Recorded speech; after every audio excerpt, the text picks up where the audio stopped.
잠언 3장 5절과 6절입니다. 잠언 3장 5절과 6절 읽겠습니다. 너는 마음을 다하고 여호와를 신뢰하고 내 명철을 의지하지 말라. 너는 범사의 그를 인정하라. 그리하면 내 길을 지도하시리라. 아멘. 우리는 모든 일에서 선택을 하면서 살아갑니다. 그렇죠? 제가 아침에 평소에 차를 타고 오는 길과 다른 길로 왔는데요. 하필이면은 왜 딴 때는 다른 길로 가다 이 길로 왔을까? 마라톤을 하고 있더라고요. 차가 좀 막혔습니다. 다행히 오늘은 평소보다 일찍 출발하는 선택을 했기 때문에 늦지 않게 잘 도착할 수가 있었습니다. 근데 이런 것 말고도 우리는 굉장히 많은 선택을 하죠. 모든 일이 다 선택입니다. 버스를 타도 어느 버스를 탈 것인가? 지금 갈 것인가? 5분 있다 갈 것인가? 점심을 먹을 때 무엇을 먹을 것인가? 요즘엔 선택장애가 있는 사람들이 참 많다 그래요. 뭘 선택할지 모른다. 제일 선택하기 힘든 게 뭘까요? 메뉴, 뭐 먹을지를 선택하는 것만큼 어려운 게 없는 것 같습니다. 그래서 얼마 전에 제 딸하고 둘이서 밥을 먹으러 나갔는데요. 뭘 먹을지 모르겠는 거예요. 이 집 갔다가 저 집 갔다가 이리로 갈까? 하다가 또 아닌데 저리로 갈까? 차를 이리 돌렸다 저리 돌렸다 합니다. 그러다가 마침내 선택해서 갔더니 하필이면 휴무예요. 또 다른 집 가고. 그런데 제가 이렇게 생각을 해보니까 우리가 메뉴를 선택하기 힘든 건 선택장애 때문이 아닌 것 같습니다. 뭔가 배려의 문제 때문이 아닐까. 한국 사람만큼 다른 사람의 눈에 신경 쓰고 배려하고 이런 사람들이 조금 없는 것 같습니다. 그래서 우리가 선택을 못하고 헤매는 것 아닌가 그런 생각들을 하게 됩니다. 그런데 그것보다 더 중요한 선택이 우리 가운데 굉장히 많이 있잖아요.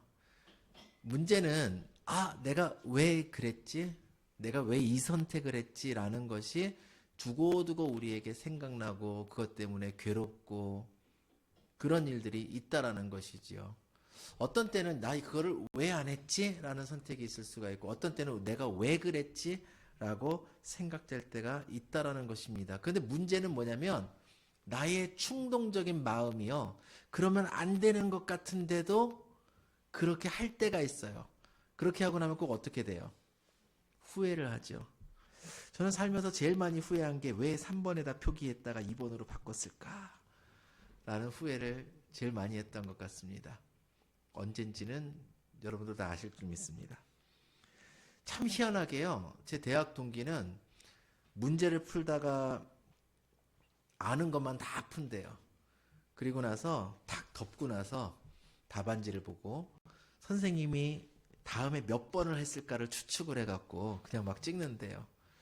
그런데 그 친구는 그렇게 찍고 나면은 그렇게 확률이 높다 그럽니다. 대학 들어올 때도 1등으로 들어왔어요.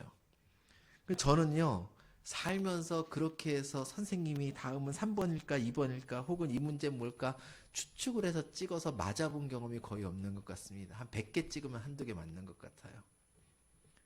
선택을 잘 해야 됩니다. 문제는 너무 선택지가 많고 내가 할 수 있는 일이 많고 그런데 그것보다 더 많은 게 뭐냐면 나의 욕망이 더 커요. 이것도 하고 싶고 저것도 하고 싶고 다 하고 싶기 때문에 우리는 선택을 못합니다. 그래서 결정장애, 선택장애 이런 말에 있는 정말 큰 문제는 뭐냐면 내가 결정을 못하는 그 성격의 문제가 아니라 내가 하고 싶은 것이 너무 많은 나의 욕망의 크기가 더 문제인지도 모르겠습니다. 그리고 이 잘못된 선택이 내 인생을 실패로 이끌지 모른다는. 그러니까 나의 욕망은 여기도 있고 저기도 있고 너무나도 크고 내가 하고 싶은 일도 많고 문제는 내 이 선택이 실패로 이어질 수 있다라는 불안한 마음이 우리 마음속에 가득 있기 때문에 우리는 선택을 못하게 될 때가 많다라는 것입니다. 그래서 오늘 본문을 보면은 내 명철을 의지하지 말라 이렇게 말씀하고 있는데 어떤 사람들은 자기가 굉장히 똑똑하다고 생각해서 자기가 스스로 선택을 하고 그 선택을 항상 잘할 수 있다라고 믿는 사람이 있어요. 나는 내가 투자를 해봤는데 항상 선택을 했어. 항상 성공을 했어. 나는 내가 찍었더니 항상 맞았어. 나는 내가 가려는 길이 항상 잘 선택한 길이었어. 나는 지혜로운 것 같아. 이런 것이 내 명철이라고 표현한 그 말입니다. 문제는 내가 선택하고 나의 명철과 나의 의지를 믿으려는, 그것만 의지하려는 그 마음, 여기에서부터 우리의 선택에 실수가 이어질 수 있다는 것이죠. 무엇이 제일 중요하겠습니까? 많은 사람들이 나는 무엇이든 선택하고 싶어. 요즘 왜 잘 살려고 그럴까요? 왜 돈이 많았으면 할까요? 왜 금수저를 물고 태어나려고 할까요? 나는 뭐든지 선택하고 뭐든지 할 수 있고 무엇이든지 될 수 있다라는 그 자유를 갈망하지만 우리가 사실은 그것보다 더 갈망해야 되는 것, 그리고 사람들이 추구하지 않는 것이 무엇이냐? 올바르게 선택하는 지혜를 추구하지 않는 거예요. 내 앞에 놓여 있는 그 길에서 바르게 선택하는 지혜가 무엇이든지 나는 다 할 수 있는 것보다 훨씬 더 중요하다는 것이죠. 아주 말초적으로 이것을 예를 들어볼까요? 제가 대학 들어갈 때 목사님하고 저희 어머님과 셋이서 식사를 하기로 한 적이 있습니다. 근데 목사님께서 너무 비싼 데를 가셨더라고요. 그래서 저기 집에서도 되게 먼 무역센터 꼭대기에 있는 뷔페를 갔어요. 저는 한 번도 못 가본 곳이었습니다. 제가 선택을 잘못했어요. 초밥이 너무 먹고 싶은데 아니 그 비싼 뷔페집에 초밥이 없는 거예요. 찾아다니다가 어떤 사람이 그 자리에서 초밥을 바로바로 붙여갖고 놔주는 데가 있어서 줄을 섰어요. 여기가 초밥이라 그래서. 그래서 몇 개나 먹을 거냐 그래서 2개라 그래서 2개를 딱 봤는데요. 초밥 하나가 제 주먹만 하더라고요. 거기에 조그만한 생선을 하나 이렇게 붙여갖고요. 초밥이라고 제 접시에다가 2개를 턱턱 놔주는데요. 남기고 가면 안 된다는 교육을 어려서부터 너무 많이 받아갖고 이거 2개를 먹고 나서 딴 걸 아무것도 못 먹고 왔어요. 선택을 잘못해서 나는 이런 일을 겪었는가. 문제는 뭐냐면 여러분 눈앞에 있는 선택의 홍수 속에서 여러분은 어떻게 올바른 선택을 할 수 있는가. 저는 오늘 여러분이 이 선택을 위해서 무엇이 필요한가, 반드시 필요한 열쇠가 무엇인가를 3가지로 나눠서 말씀을 나눠보고자 합니다. 첫 번째로는 선택의 기준이 무엇이냐. 그것은 바로 내 기준이 아니라, 내 명철이 아니라 하나님이 그 선택의 기준이다라는 것입니다. 오늘 5절 뒷부분부터 6절에 보면은 내 명철을 의지하지 말아라. 너는 범사의 그를 인정하라. 그리하면 내 길을 지도하시리라. 내가 스스로 할 수 있다는 내 명철을 의지하지 않고 하나님을 인정이란 건 뭘까요? 하나님의 지혜, 하나님의 능력, 하나님의 모든 것을 인정할 때 하나님이 나를 인도하실 거라는 거예요. 지도하실 거라는 것입니다. 우리가 선택이 왜 이렇게 고통스럽냐? 기준이 나에게 있기 때문에 그래요. 이 선택을 통해서 내가 얼마나 이익을 볼 것인가, 내가 얼마나 행복할 것인가, 내가 얼마나 만족할 것인가, 내 감정은 어떤가, 사람들의 시선은 어떤가, 나의 이해타산은 어떤가를 기준으로 삼으려니까 너무나도 모호해지는 것이지요. 제일 기준 삼지 말아야 되는 게 내 감정이에요. 오래전의 일이지만 어떤 그 분과 한 10여 년 전에 이야기를 나눈 적이 있어요. 너무 화가 난다라는 거예요. 뭔가를 말하고 싶다라는 거예요. 제가 말하지 말라 그랬습니다. 그걸 말하면은 관계가 깨질 것 같다라고 이야기를 했어요. 그랬는데 너무너무 말하고 싶어 도저히 못 견디겠다는 거예요. 난 이걸 말해야 되겠다는 거예요. 문제는 말하고 나서 좋은 결과가 있었을까요? 이게 개인과 개인 간의 관계가 아니라 사업적인 관계였었는데 그걸 말한 바람에 자기가 받을 수 있는 그 작은 보상조차도 모조리 잃고 그래 법대로 해. 그리고 그냥 완전히 깨져버린 것을 본 적이 있습니다. 때로는 참아야 될 때가 있는 것이지요. 문제는 내가 하고 싶은 것이 너무나도 많기 때문에 우리는 그것의 기준을 삼다 보니까 잘못 선택할 때가 너무나도 많아요. 문제는 여기 말하는 내 명철이라는 것이 무엇이냐? 그 내 명철이라는 이 부분이 너 스스로 이해하고 있는 바로 그 부분을 우리가 이해할 때, 그것을 의지할 때 우리는 하나님과 멀어지게 된다는 거예요. 하나님과 가까워지기 위해서 가장 해야 되는 것이 무엇이냐? 내 명철로부터 내가 분리되는 거예요.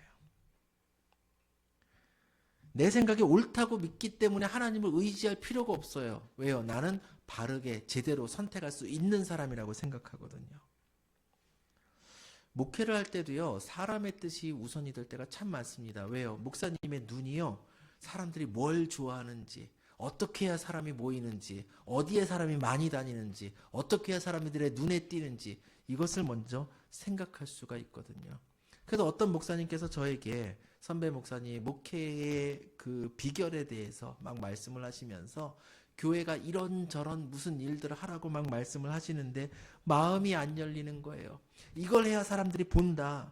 이걸 해야 사람들이 저 교회가 일을 하는구나라고 생각을 한다. 때로는 보여줘야 사람들이 모일지는 모르겠지만 사람들의 요구사항을 목표로, 그 요구사항을 채워주는 것을 목표로 목회를 해서도 안 되는 것이고요. 세상의 시선을 바라보면서 목회해서도 안 된다라고 생각을 합니다. 세상은요, 하나님이 원하시는 것과 전혀 다른 것을 교회에 요구해요. 예전에 한번 선교에 대해서 말씀을 전하다가 이야기한 적이 있는데요. 공격적인 선교를 하지 말라 이런 말이 있어요. 교회에서 하는 말은 아니고 세상에 하는 말입니다. 무슨 말이냐면 선교지에 가서 왜 복음을 전하냐는 거예요. 이걸 공격적인 선교라는 아주 불쾌한 단어로 이야기를 합니다. 그 말에는 뭐가 들어있어요? 복음 전하지 말라는 거예요. 그럼 선교사님들이 가서 뭐 하라는 거예요? 가서 구제하고 의료봉사하고 필요를 채워주고 니네가 그 사람들을 사랑한다고 갔으면 그 사람들이 원하는 걸 해줘야지 왜 원하지도 않고 그 사람들을 위험에 빠뜨릴 수도 있고 그 사람들에게 분쟁을 일으킬 수 있는 다른 신앙, 복음을 전하느냐는 거예요. 그래서 공격적인 선교를 하지 말라고 이것을 이야기하는 그 글을 제가 본 적이 있습니다. 너무 안타까웠어요. 아니 선교사님이 된 이유가 뭐예요?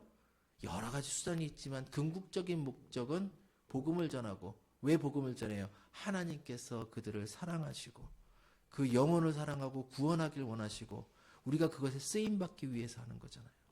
그럼 교회는 왜 존재합니까?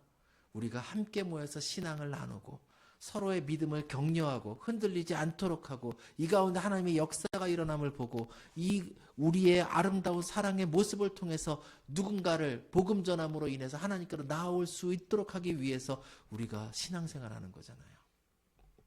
그렇다면 그 모습대로 해야겠지요. 성경은요, 범사의 그를 인정하라고 말씀합니다. 이 말 속에는 무엇이 있냐? 하나님의 뜻이 반드시 옳다고 믿고 인정하는 것을 이야기해요. 그러므로 이것은 하나님의 말씀을 그냥 계시지하고 맹목적으로 그냥 내가 그대로 따르기만, 그러니까 행위만 하는 것을 이야기하는 것이 아니라 내 삶의 모든 영역에서 하나님의 뜻을 중심으로 삼는 것을 이야기하는 것입니다. 즉 겉으로만 율법만 지키듯이 예수님의 표현대로 외식하듯이 신앙생활하는 것이 아니라 내 삶이 통째적으로 하나님의 인도하시는 그 길을 따라가는 것을 이야기합니다. 예수님께서 마태복음 6장 33절에서 그런즉 너희는 먼저 그의 나라와 그의 의를 구하라고 말씀하셨습니다. 여러분이 행해야 되는 것은 무엇이냐? 하나님의 뜻이다라는 것입니다. 그러므로 여러분 질문을 바꾸어야 됩니다. 우리가 무엇을 선택할 때 어떤 길이 더 좋은 길인가, 어떤 길이 더 이익이 되는 길인가를 묻기 전에 이 선택이 하나님을 기쁘시게 하는가, 이 결정이 하나님 말씀에 부합하는가, 이것을 물어봐야 됩니다. 그래서 세계적인 그 베스트셀러에서 이야기하는 것처럼 예수님이라면 어떻게 하실까라고 묻는 것이 가장 우선이라는 것입니다. 예수님이라면, 왜 그러냐면 예수님은 겟세마네 동산 기도 때도 그러셨지만 언제나 모든 선택을 하실 때 아버지의 뜻을 기준으로 선택하십니다. 내 뜻이 아니라 아버지의 원대로 하시옵소서. 그러므로 우리도 생각해야 됩니다. 예수님이라면 이 상황에서 어떻게 말씀하실까? 어떻게 기도를 하실까? 어떻게 태도를 정하실까? 그래서 무슨 선택을 하실까? 그럴 때 우리는 나의 이기적인 선택이 아니라 내 명철이 아니라 하나님의 기준을 따르게 되는 것입니다. 이 선택을 위해서 여러분은 두 번째로 용기가 필요합니다. 포기할 것을 결단해야 된다는 것입니다. 여러분, 우리의 선택이 왜 어렵냐면요. 올바른 선택, 선택이 어려운 게 아니라 올바른 선택이 왜 어렵냐? 용기가 없기 때문입니다. 올바른 선택에 뭐가 필요할까요? 대가가 필요해요. 내가 그 선택을 했기 때문에 손해를 때로는 볼 수가 있습니다. 그러므로 이 용기라는 것은 올바른 선택을 위해서 너무나도 필요한 것입니다. 때로는 용기 속에 나의 이익을 포기하는 것도 포함돼요. 나의 명성이나 평판을 포기하는 것도 포함이 됩니다. 세상의 시선에서부터 자유로워지는 것을 이야기합니다. 마태복음 6장 24절에서 예수님께서 한 사람이 두 주인을 섬기지 못한다고 말씀하셨습니다. 세상과 하나님을 같이 섬기지 않는 여러분 되시길 바랍니다. 그러므로 우리는 내려놓을 용기가 반드시 필요해요. 성경은요, 이 믿음을 위해서 우리에게 용기를 요구하거든요. 아브라함이요, 하나님의 부르심에 대해서 선택을 합니다. 어떤 선택을 하냐면 본토 친척 아비집을 떠나라고 이야기를 합니다. 그냥 그곳에 있으면 안정되잖아요. 편하잖아요. 아브라함의 인생을 보시기 바랍니다. 언제 그가 그렇게 편했습니까? 이곳저곳을 떠돌아다니고 혹시라도 자기를 죽이고 아내를 빼앗길까 봐 거짓말을 하고, 그리고 약탈을 당하고 그 약탈당한 조카를 돕기 위해서 군대를 동원해서 또 가서 빼앗아 오기도 하고, 아들을 기껏 낳았더니 하나님께서 아들 죽이라고 하시기도 하고, 수많은 그러한 고난 속에서 그는 살아갑니다. 그러나 그는 자기가 세상에서 가졌던 것이 의미 없다라고 생각했기에 진짜 의미 있는 하나님의 길을 선택한 것입니다. 그래서 바울 사도도 뭐라고 이야기를 하지요? 자기가 유익하던 모든 것을 뭐로 여긴다 그랬어요? 배설물로 여긴다. 빌립보서 3장 7절과 8절에서 그는 내가 가진 모든 것이 다 배설물과 같다. 나는 오직 그리스도를 아는 그 고상함, 그 지식, 그것만을 알고 깨닫고 행하기를 원하는 것을 고백합니다. 그러므로 여러분, 세상을 포기할 수 있는 용기를 갖는 여러분이 되시길 바랍니다. 세 번째로는요, 이 선택 후에 우리는 완전히 자유해져야 돼요. 무엇을 선택도 잘 못하지만 하고 나서 불안해하는 경우가 너무나도 많지요. 잠도 못 잡니다. 어떤 사람은 그것을 더 잘하기 위해서 매일매일 잠 못 자면서 고민하고 노력합니다. 그래서 불면증에 막 시달리기도 하죠. 너는 마음을 다하여 여호와를 신뢰하라 라는 오늘 본문 말씀에 화답하는 것은 6절의 마지막에 그리하면 네 길을 지도하시리라는 거예요. 우리가 하나님을 신뢰했더니 하나님은 나를 지도하시는 거예요. 여러분, 시험 보고 나면은 잠 못 자는 사람들 많잖아요. 언제까지요? 결과가 나올 때까지.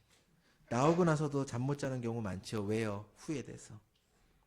내가 이렇게 선택했는데, 내가 무엇을 했는데 실패하면 어떡하지? 어떤 사람은요, 노력도 안 하고 고민하는 사람도 있어요. 노력 하나도 안 했는데. 그럼 그 사람의 선택은 뭐예요? 노력 안 함에 대한 선택이죠. 그리고 나중에 고민합니다. 그때 열심히 할 걸. 어떤 사람은 열심히 하고도 고민합니다. 열심히 했는데 나 실수했으면 어떡하지? 이름은 쓰고 나왔나? 이런 것부터 고민하기도 합니다. 두려움 때문에 우리는 선택하지 못해요. 여러분, 전쟁터에 전쟁이 났어요. 전쟁의 그 포화 한가운데 내가 사는 곳이 있습니다. 적군이 쳐들어오고 있어요. 이곳에 있는 모든 사람을 다 죽이려고 합니다. 그러면 여러분이 해야 될 일은 뭐예요? 일어나서 뛰거나 차를 타거나 어떤 수단을 써서라도 이곳으로부터 멀어지는 거지요. 그곳에 있으면 어떻게 되니까? 죽으니까. 전쟁은 잘 실감이 안 납니까? 산사태가 났을 때, 홍수가 났을 때 여러분 어떻게 해야 돼요? 달려가야 돼요. 붙잡을 수 있는 것이 있으면 붙잡아야 되고, 올라갈 수 있는 곳이 있으면 올라가야 되고, 한 걸음이라도 더 멀리 가야 됩니다. 가다가 죽을 수도 있지요. 내가 빨리 못 뛰어서. 그럼 멈춰야 되나요? 무서울 수 있지요. 그럼 고개 숙이고 눈을 감아야 되나요? 그 어떤 것도 여러분을 안전하게 해줄 수 없어요. 여러분은 무엇을 해야 돼요? 나아가야만 하지요. 결과에 대한 두려움은요, 어떤 마음이 약한 사람들을 주저앉아서 그냥 울다가 결국에는 멸망의 길로 인도합니다. 그런데 문제가 있어요. 그런 선택은 여러분을 결국에는 사망의 길로 인도하기 때문이죠. 그런데 우리에겐 또 희망이 있어요. 무슨 희망이 있습니까? 우리는 결코 멸망하지 않는다라는 약속이 있거든요. 요한복음 3장 16절을 다 같이 한번 외워볼까요? 시작. 하나님이 세상을 이처럼 사랑하사 독생자를 주셨으니 이는 저를 믿는 자마다 멸망치 않고 영생을 얻게 하려 하심이라. 저를 믿는 자마다 뭐 한다고요? 고전에 멸망치 않고 멸망하지 않는다는 약속을 받았어요. 영생한다라는 약속을 받았습니다. 그런데도 우리는 두려워해요.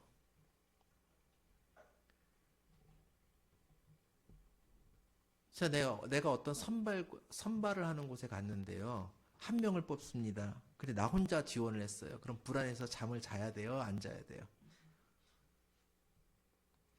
우리에게 있는 확증된 약속은요, 여러분을 두려움으로부터 건져주거든요.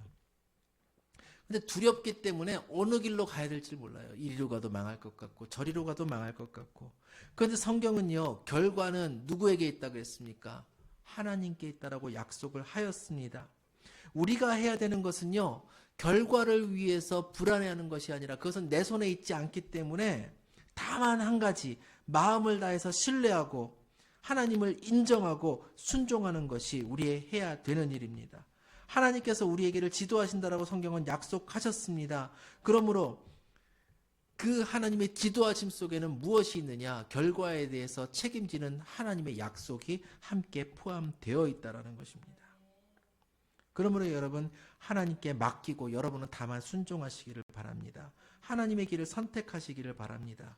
로마서 8장 28절에 우리가 알거니와 하나님을 사랑하는 자 곧 그의 뜻대로 부르심을 입은 자들에게는 모든 것이 합력하여 선을 이루느니라고 말씀하셨습니다.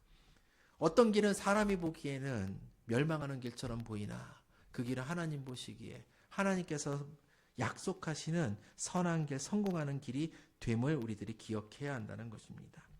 결론적으로 우리는 선택을 해야 됩니다. 여러분, 인류 역사상 가장 훌륭하고 위대한 선택을 하신 분은 누굽니까? 예수님이에요. 예수님은 우리를 살리기 위해서 자기 목숨을 버리는 선택을 하셨습니다. 그리고 그것을 통해서 세상을 이기셨지요. 예수님도 그 길을 두려워했고 가고 싶지 않아 하셨습니다. 그래서 기도하셨잖아요. 아버지여, 할 수 있으시거든 이 잔을 내게서 옮겨주시옵소서. 그러나 나의 원대로 마시고 아버지의 원대로 하기를 원합니다. 예수님께서 말씀하실 때, 기도하실 때 그것은요, 하나님의 뜻대로 하는 것을 선택하신 거예요. 그 선택과 그 결정이 바로 여러분을 살린 것입니다. 우리를 살린 거예요. 올바른 기준, 하나님의 그 기준을 두고 나아갔기에 그 길이 고난의 길이지만, 죽어야 되는 길이지만, 예수님은 살 수 있는 길을 버려두고 그 길을 가실 수밖에 없었던 거예요. 무엇 때문에 주기철 목사님은 못 위를 걸어가셨습니까? 무엇 때문에 많은 선교사님들이 죽을 것을 알면서도 그 길을 달려가야만 했습니까? 그 길 외에는 방법이 없었던 거예요. 그 길이 사망의 길처럼 보이지만 그 길만이 유일하게 살 수 있는 길이라는 것을, 그리고 살릴 수 있는 길이라는 것을 깨달았기 때문인 것입니다. 예수님께서 아버지의 뜻을 기준으로 삼으셨듯이 여러분도 나의 것을 포기하고 하나님의 길을 걸어가시기를 바랍니다. 십자가라는 사람이 보기에는 최악의 길을 예수님은 걸어가신 것처럼 우리의 길이 달라져야 될 것입니다. 빌립보서 2장 6절에서 8절을 읽고 말씀을 마치겠습니다. 빌립보서 2장 6절에서 8절입니다. 그는 근본 하나님의 본체시나 하나님과 동등됨을 취할 것으로 여기지 아니하시고 오히려 자기를 비워 종의 형체를 가지사 사람들과 같이 되셨고 사람의 모양으로 나타나사 자기를 낮추시고 죽기까지 복종하셨으니 곧 십자가에 죽으심이라. 이 모든 길 속에서 그 계획은 하나님께 있었고요.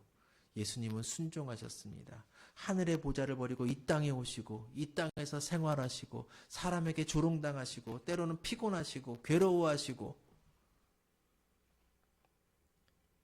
마지막에는 채찍질당하고 죽으시기까지 오직 하나님이 지도하시는, 하나님이 인도하시는 그 길에 순종하신 예수님의 선택. 여러분, 저는요, 길 가다 가끔 어떤 교회에 창문에 쫙 붙어 있기를 취업, 건강, 더 이상 별로 얘기 안 하고 싶지만요, 등등등 문제가 있으십니까? 저는 거기가 교회인지 점집인지 너무 간판이 비슷해갖고 모르겠는 그런 글들을 보면서 우리는 왜 신앙생활을 하나? 우리가 신앙생활을 선택한 이유가 무엇인가? 저는 여러분에게 여러분 제 말만 들으십시오. 성공할 겁니다. 합격할 겁니다. 건강할 겁니다. 잘 될 겁니다. 부자 될 겁니다. 이런 약속 못하겠습니다. 옳지 않기 때문에요. 그것을 약속하고 어마어마하게 큰 교회를 만들고 많은 돈을 벌고 많은 사람들이 따르고 했던 분들이 있습니다. 그렇지만 그런 약속은 여러분께 못 드리겠습니다. 여러분이 부자 될 수도 있어요. 그게 하나님이 더 사랑하시는 증거가 아닙니다. 근데 부자 될 수 있어요. 선교사가 될 수도 있어요. 아주 뛰어난 사람이 될 수도 있습니다. 혹은 평범한 사람이 될 수도 있습니다. 그런데 사람이 살아가는 모양은 수없이 많잖아요. 그런데 여러분이 엄청나게 성공을 해서도 하나님과 전혀 상관없는 길을 가지 않고 여러분이 평범한 길에서 나는 평범하고 부자 못됐으니 주의 뜻을 행할 수 없다라고 생각하는 그런 사람들과 달리 어떤 길에 있어서도 아름답게 살아갈 수 있길 바랍니다. 하나님께서 여러분에게 원하시는 바로 그 길을, 하나님께서 여러분에게 가기를 원하시는 바로 그 길을, 그 길은요, 여러분이 세상 사람들이 보는 그 길에서 성공의 기준과는 전혀 다른 길이에요. 여러분이 있는 자리에서 하나님의 뜻대로 가는 길인가, 그것이 가장 하나님의 지도하시는 길이고 그 속에서 여러분이 하나님이 원하시는 진정한 성공을 분명히 할 수 있게 된다는 것은 제가 약속하겠습니다. 오늘 이 말씀 붙들고 살아가는 여러분 되시기를 간절히 축원합니다. 기도드리겠습니다. 하나님, 연약하고 어리석은 우리가 주의 길을 걷기를 원합니다. 주님이 우리의 명철이 아닌 하나님의 지혜로 지도하여 주시옵소서, 이끌어 주시옵소서. 하나님께서 말씀에서 하신 그 약속이 우리의 삶 가운데 분명히 이루어지게 하여 주시옵소서. 그 약속을 믿습니다. 예수님의 이름으로 기도합나이다. 아멘. 우리 함께 찬양하겠습니다.